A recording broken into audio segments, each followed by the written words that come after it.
అంటే కనీసం మర్యాద లేదా నీకు? ఏమనుకుంటున్నావు? నిన్న మాట్లాడింది సమాజం ఒప్పుకోదు, సమాజం ఒప్పుకోదు, రాజకీయాలు కాదు అక్కడ.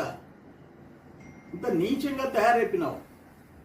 ఒక్కసారి నీ సంగతి చూస్తే 1996లో చంద్రబాబుని ఇంటికెళ్ళి ఈడ్చుకెళ్తూ కొడతా, చంద్రబాబుని కొడతా. 96 ఎలక్షన్స్ ముందు లక్ష్మీపార్వతి పార్టీలో ఉండి నువ్వు వాడిన భాష చంద్రబాబుని ఇంటికెళ్ళి కొడతా మాట్లాడినాడు.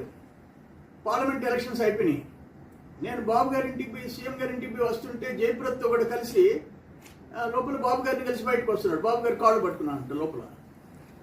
జస్ట్ పార్లమెంట్ ముందు లక్ష్మీపార్వతి పార్టీలో చంద్రబాబు నాయుడిని ఇంటికెళ్ళి కొడతా.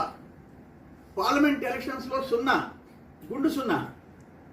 నేనట చంద్రబాబు నాయుడు గారి ఇంట్లోకి వెళ్ళేటప్పటికీ జయప్రద గారితో కూడా బయట వస్తున్నాడు.